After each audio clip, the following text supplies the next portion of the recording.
One of the commonly used indices of intergroup economic differences is family income. Yet families are of different sizes from group to group, reflecting differences in the incidence of broken homes. Female-headed households are several times more common among blacks than among whites, and in both groups, these are the lowest income families. Moreover, the proportion of people working differs greatly from group to group. More than 3/5 of all Japanese American families have multiple income earners, while only about 1/3 of Puerto Rican families do. Nor is this a purely socioeconomic phenomenon, as distinguished from a cultural phenomenon. Blacks have similar incomes to Puerto Ricans, but the proportion of black families with a woman working is nearly 3 times that among Puerto Ricans. None of this disproves the existence of discrimination, nor is that its purpose. What is at issue is whether statistical differences mean discrimination, or whether there are innumerable demographic, cultural, and geographic differences that make this crucial automatic inference highly questionable. Effects versus hopes. Thus far, we have not even considered the actual effects of the incentives and constraints created by affirmative action policies, as distinguished from the rationales, hopes, or claims made for these policies. Because these policies are invoked on behalf of the most disadvantaged groups, and the most disadvantaged classes within these groups, it is especially important to scrutinize the factual record of what has happened to the economic position of such people under both equal opportunity and affirmative policies. Before crediting either political policy with economic gains, it is worth considering what trends were already underway before they were instituted. Much has been made of the number of blacks in high-level occupations before and after the Civil Rights Act of 1964. What has been almost totally ignored is the historical trend of black representation in such occupations before the Act was passed. In the period from 1954 to 1964, for example, the number of blacks in professional, technical, and similar high-level positions more than doubled. In other kinds of occupations, the advance of blacks was even greater during the 1940s, when there was little or no civil rights policy, than during the 1950s, when the civil rights revolution was in its heyday. The rise in the number of blacks in professional and technical occupations in the 2 years from 1964 to 1966, after the Civil Rights Act, was in fact less than in the 1 year from 1961 to 1962, before the Civil Rights Act. If one takes into account the growing black population by looking at percentages instead of absolute numbers, it becomes even clearer that the Civil Rights Act of 1964 represented no acceleration in trends that had been going on for many years. The percentage of employed blacks who were professional and technical workers rose less in the 5 years following the Civil Rights Act of 1964 than in the 5 years preceding it. The percentage of employed blacks who were managers and administrators was the same in 1967 as in 1964, and in 1960. Nor did the institution of goals and timetables at the end of 1971 mark any acceleration in the long trend of rising black representation in these occupations. True, there was an appreciable increase in the percentage of blacks in professional and technical fields from 1971 to 1972, but almost entirely offset by a reduction in the percentage of blacks who were managers and administrators. The history of Asians and Hispanics likewise shows long-term upward trends that began years before the Civil Rights Act of 1964 and were not noticeably accelerated by the Act or by later affirmative action policies. The income of Mexican Americans rose relative to that of non-Hispanic whites between 1959 and 1969, after the Civil Rights Act, but no more so than from 1949 to 1959, before the Act. Chinese and Japanese Americans overtook other Americans in income by 1959, 5 years before the Civil Rights Act. Ignoring trends already in progress for years makes before and after comparisons completely misleading. Yet that is precisely the approach of supporters of the civil rights vision, who proceed as if before was a static situation. Yet the notion that the Civil Rights Act and affirmative action have had a dramatic impact on the economic progress of minorities has become part of the folklore of the land, established primarily through repetition and vehemence rather than evidence. The evidence of the political impact of civil rights changes in the 1960s is far more clear-cut.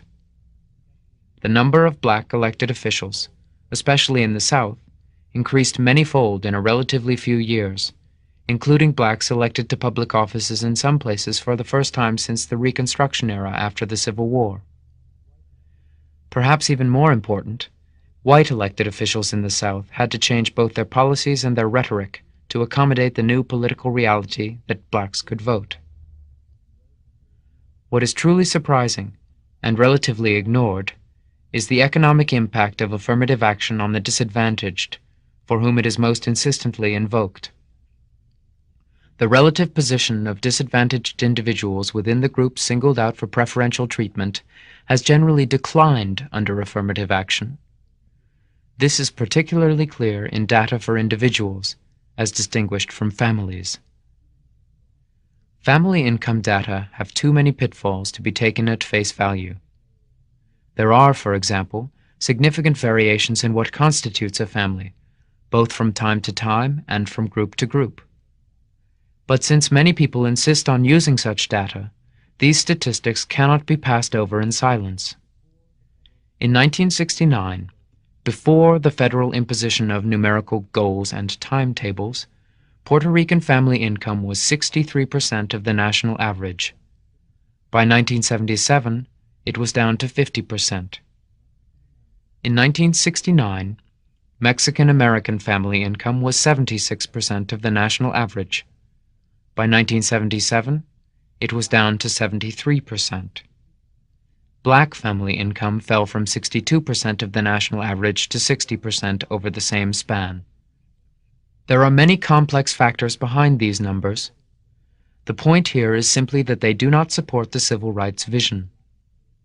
A finer breakdown of the data for blacks shows the more disadvantaged families, the female-headed with no husband present, to be not only the poorest and with the slowest increase in money income during the 1970s, a decline in real income, but also with money incomes increasing even more slowly than among white female-headed families. By contrast, black husband-wife families had money incomes that were rising faster than that of their white counterparts. It is part of a more general pattern of the most disadvantaged falling farther behind during the affirmative action era, while the already advantaged forged ahead. Individual data tell the same story, even more clearly.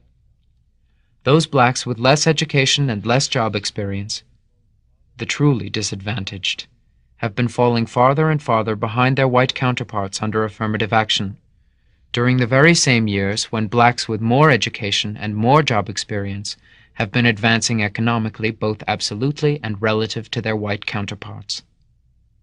First, the disadvantaged.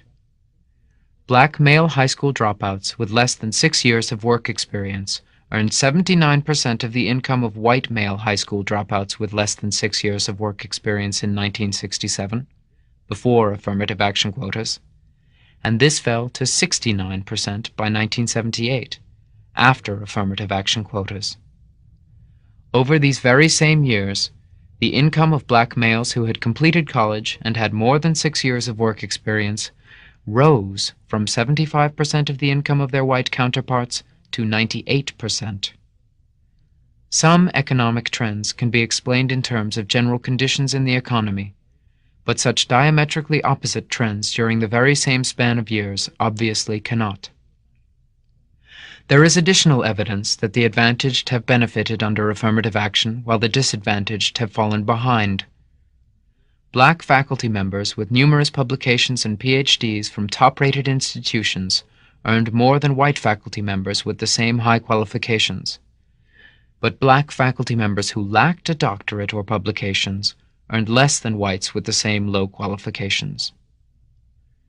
The pattern of diametrically opposite trends in economic well-being among advantaged and disadvantaged blacks is also shown by the general internal distribution of income among blacks. The top fifth of blacks have absorbed a growing proportion of all income received by blacks, while each of the bottom 3/5 has received declining shares. Black college-educated couples with husband and wife working had by 1980 achieved incomes higher than white couples of the same description. Meanwhile, at the other end of the spectrum, the black female-headed household was receiving only 62% of the income of white female-headed households, down from 70% in 1970. None of this is easily reconcilable with the civil rights vision's all-purpose explanation, racism and discrimination. To explain such diametrically opposite trends within the black community on the basis of whites' behavior would require us to believe that racism and discrimination were growing and declining at the same time. It is much more reconcilable with ordinary economic analysis. Affirmative action hiring pressures make it costly to have no minority employees, but continuing affirmative action pressures at the promotion and discharge phases also make it costly to have minority employees who do not work out well. The net effect is to increase the demand for highly qualified minority employees while decreasing the demand for less qualified minority employees or for those without a sufficient track record to reassure employers. Those who are the most vocal about the need for affirmative action are, of course, the more articulate minority members, the advantaged who speak in the name of the disadvantaged. Their position on the issue may accord with their own personal experience, as well as their own self-interest, but that cannot dismiss the growing evidence that it is precisely the disadvantaged who suffer from affirmative action. By the numbers. Average versus variance. One of the remarkable aspects of affirmative action is that, while numbers, and assumptions about numbers, abound, proponents of the program are almost never challenged to produce positive numerical evidence for its effectiveness or to support their statistical presuppositions. The mere fact that some group is X% of the population, but only Y% of the employees, is taken as weighty presumption of employer discrimination. There are serious statistical problems with this approach, quite aside from substantial group differences in age, education, and cultural values. Even in a random world of identical things, to say that something happens a certain way on the average is not to say that it happens that way every time.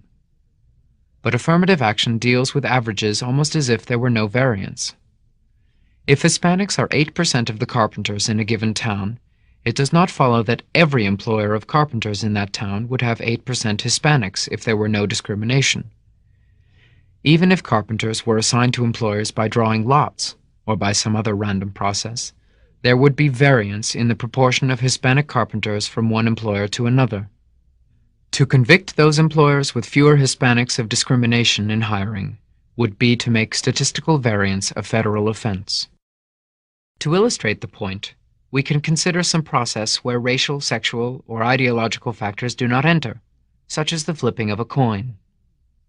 There is no reason to expect a persistent preponderance of heads over tails, or vice versa, on the average.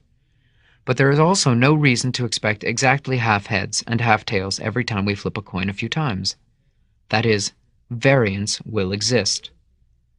To illustrate the effect of statistical variance, a coin was flipped 10 times, and then this experiment was repeated 10 times. Here are the results. Heads 3, tails 7. Heads 4, tails 6.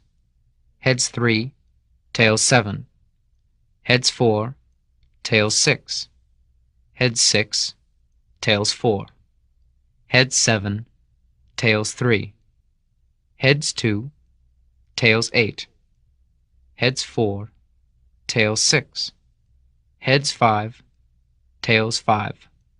Heads 3, tails 7. At one extreme, there were 7 heads and 3 tails, and at the other extreme 8 tails and 2 heads. Statistics not only have averages, they have variance. Translate this into employment decisions. Imagine that you are the employer who ends up with 8 employees from one group and 2 from another, even though both groups are the same size and no different in qualifications. and even though you have been unbiased in selecting. Try explaining to the EEOC and the courts that you ended up with 4 times as many employees from one group by random chance. You may be convicted of discrimination, even if you have only been guilty of statistical variance. Of course, some employers are biased, just as some coins are biased because of the way their weight is distributed on the design. This particular coin might have been biased. Overall, it came up heads 41% of the time and tails 59%. But even if the coin was biased toward tails, it still came up heads 7 times out of 10 in one set of flips. If an employer were similarly biased in favor of a particular group, he could still be convicted of discrimination against that very group if they ended up with less than half the representation of some other group. No one needs to assume that this particular coin was unbiased, or even that the results were accurately reported. Anyone can collect 10 people and have them flip a coin 10 times to see the statistical variance for himself. Frivolous as this may seem, the results have deadly serious implications for the way people are convicted of violating federal laws, regulations, and guidelines. It might be especially instructive if this little experiment were performed by editorial writers for publications that fervently support affirmative action, or by clerks of the Supreme Court. Even when conclusions are based only on differences that statisticians call statistically significant, this by no means eliminates the basic problem. What is statistically significant depends on the probability that such a result would have happened by random chance. A common litmus test used by statisticians is whether the event would occur more than 5 times out of 100 by random chance. Applying this common test of statistical significance to affirmative action means that even in the most extreme case imaginable, 0 discrimination and 0 difference among racial, ethnic, and other groups, the EEOC could still run 10,000 employers' records through a computer and come up with about 500 discriminators. The illustration chosen is in fact too favorable to the proponents of affirmative action, because it shows the probability of incorrectly calling an employer a discriminator when there is only one group in question that might be discriminated against. Affirmative action has a number of groups whose statistical employment patterns can lead to charges of discrimination. To escape a false charge of discrimination, an employer must avoid being in the fatal 5% for all the groups in question simultaneously. That becomes progressively harder when there are more groups. While there is a 95% chance for a non-discriminatory employer to escape when there is only one group, this falls to 86% when there are 3 separate groups and to 73% when there are 6. That is, even in a world of 0 discrimination and 0 differences among groups, more than 1/4 of all employers would be called discriminators by this common test of statistical significance when there are 6 separate groups in question. What this means is that the courts have sanctioned a procedure which ensures that large-scale statistical discrimination will exist forever, regardless of what the actual facts may be. They have made statistical variance a federal offense. Shopping for discrimination. Often, the very same raw data point to different conclusions at different levels of aggregation. For example, statistics have shown that black faculty members earn less than white faculty members.